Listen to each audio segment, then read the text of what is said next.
জ'ভিয়েল valley senior secondary স্কুলৰ উদ্যোগত আন্তৰ্জাতিক নাৰী দিৱস উদযাপন। জ'ভিয়েল ভেলী ছিনিয়ৰ ছেকেণ্ডেৰী স্কুলৰ উদ্যোগত তথা নাজিৰা নগৰ ৮ নং ৱাৰ্ডৰ ৰাইজৰ সহযোগত স্কুল প্ৰেক্ষাগৃহত আজি দিনজোৰা বৰ্ণাঢ্য কাৰ্যসূচীৰে আন্তৰ্জাতিক নাৰী দিৱস উদযাপন কৰা হয়।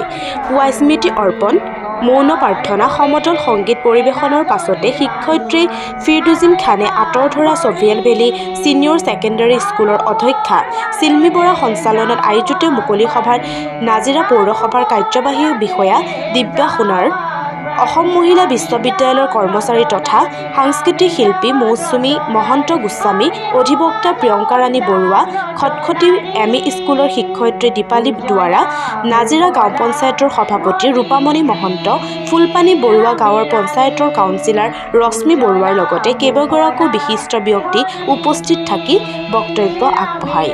ইয়াৰ পাছতে উপস্থিত মহিলাসকলৰ মাজত পৰম্পৰা সাজপাৰ প্ৰতিযোগিতা, চকী খেল, ৰন্ধন প্ৰকৰণৰ প্ৰতিযোগিতা আয়োজন কৰাৰ লগতে গীত মাত পৰিৱেশ, কবিতা আবৃত্তিৰে অনুষ্ঠানটো জীপাল কৰি তোলে। ধন্যবাদ। আপোনালোকৰ মনত কেনেকৈ অনুভৱ হয় অকণমান আপোনালোকৰ মাজৰ পৰা মই শুনিব বিচাৰিম, কাৰণ এই কথাবিলাক মই যে আহিছোঁ আজি, মোৰ উদ্দেশ্য হৈছে আজি দিনটো মই উদযাপন কৰিম এই বুলি, আৰু আপোনালোকৰ মনৰ ভাৱ মই লৈ যাম বুলি। কাৰণ মই আগতেই ক'লোঁ এবাৰ, মই গৌৰৱবোধ কৰিছোঁ আজি এই পবিত্ৰ বিদ্যালয়ত আহি মোৰ কাষত বহি থকা বাইদেউৰ লগত থাকি, আৰু মোৰ কাষত যি সমৃদ্ধে নিজৰ গুণ গৰিমাৰে সমৃদ্ধ ব্যক্তিসকলক মই লগ পাইছোঁ, আপোনালোকক শ্ৰীচৰণ মই দেখা পাইছোঁ। এয়াই মোৰ আজি দিনটোৰ কাৰণে উদযাপনৰ সময়। গতিকে মই বিশেষ দীঘলীয়া নকৰোঁ, মোৰ কথাবোৰ মই কোনো সংগতি ৰাখি নাই কোৱা, মোৰ মনলৈ অহা কথাখিনি আপোনালোকক কৈছোঁ। মোৰ কথাখিনি তাৎপৰ্য আপোনালোকক কি ভবাই তুলিছে মই নাজানো, মই আপোনালোকৰ মুখৰ পৰা সেয়া মই শুনিব বিচাৰোঁ যে আপোনালোকে সঁচাকৈ সুখী হৈ থাকিব বিচাৰেনে, সঁচাকৈ আপোনালোক সুখীনে। মই এটাই ভগৱানক প্ৰাৰ্থনা কৰিম যে প্ৰতিগৰাকী নাৰী সুখী হৈ থকাটো দৰকাৰ, কাৰণ গোটেই পৰিয়ালটোক এগৰাকী চালিকা শক্তি হৈছে নাৰী। মোৰ ঘৰত যদি মোৰ হাজবেণ্ড অসুখ হয়, মোৰ সন্তানৰ কিবা অসুবিধা হয়, সেই নাৰীয়ে কোনোদিন হাঁহিব নোৱাৰে। কিন্তু নাৰীগৰাকী যিমান দুখ থাকিলেও তেওঁ সদায় মুখত এখন পৰ্দা লৈ সকলোকে হাঁহি হাঁহি ভাত পানী বনাই সকলো কাম কৰি যেন তেওঁ পৃথিৱীত কোনো দুখেই নাই, তেওঁ কোনোদিন কষ্ট কোনো চিনিয়ে নাপায়, এনেদৰে ঘূৰি ফুৰে। হয়নে নহয় বাৰু?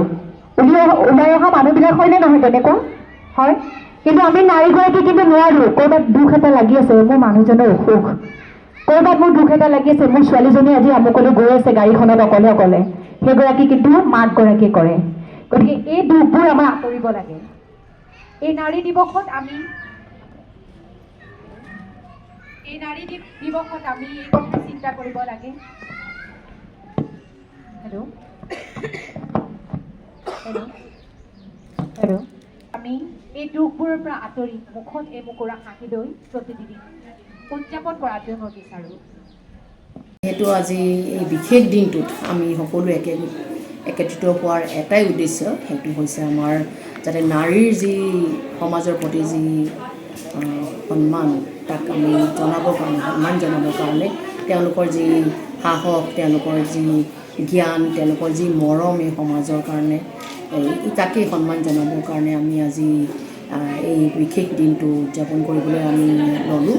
আজি ইয়াত আমি যোৰহাটৰ আছাম উইমেন ইউনিভাৰ্চিটিৰ পৰা মৌচুমী বাইদেউক আমি ইনভাইট কৰিছিলোঁ, আমাৰ দীপালী বাইদেউক ইনভাইট কৰিছিলোঁ, তেখেতৰ এক্সিকিউটিভ অফিচাৰ দিব্যা সোণাৰ, আৰু এডভোকেট এগৰাকীকো আমাৰ প্ৰিয়ংকা বাইদেউ, তেখেতকো আমি মাতিছিলোঁ যাতে তেওঁলোকো আইনৰ ওপৰত দুআষাৰ কয়, আৰু প্ৰত্যেকগৰাকী নিজৰ নিজৰ ঠাইত থাকি নিজৰ নিজৰ যিখিনি এক্সপিৰিয়েঞ্চ হয় আমাৰ মহিলাসকলৰ লগত আজি কথা পাতিলে, আৰু বহুখিনি কথা সিহঁতক ক'লে, তেওঁলোকেও বহুখিনি কথা শিকিলে। আমাৰ চেষ্টা সদায় থাকে, যিহেতু আমি মানৱ গঢ়াৰে এটা আমাৰ উদ্দেশ্য, আমি সেই এটা শিশুক ডাঙৰ কৰিবৰ কাৰণে যি ছাপোৰ্ট আমাৰ স্কুলৰ ফালৰ আমি যিমান পাৰোঁ আমি কৰোঁৱেই, তেওঁলোকক ছ'চিয়েলি মেণ্টেলি আমি যাতে এটা ভাল ৰিমাৰ্কেবল চিটিজেন বনাবলৈ যি চেষ্টা কৰোঁ, তাৰ কাৰণে কিন্তু ছাপোৰ্ট এটা লাগিব। সেই ছাপোৰ্ট হৈছে এই মহিলাসকল।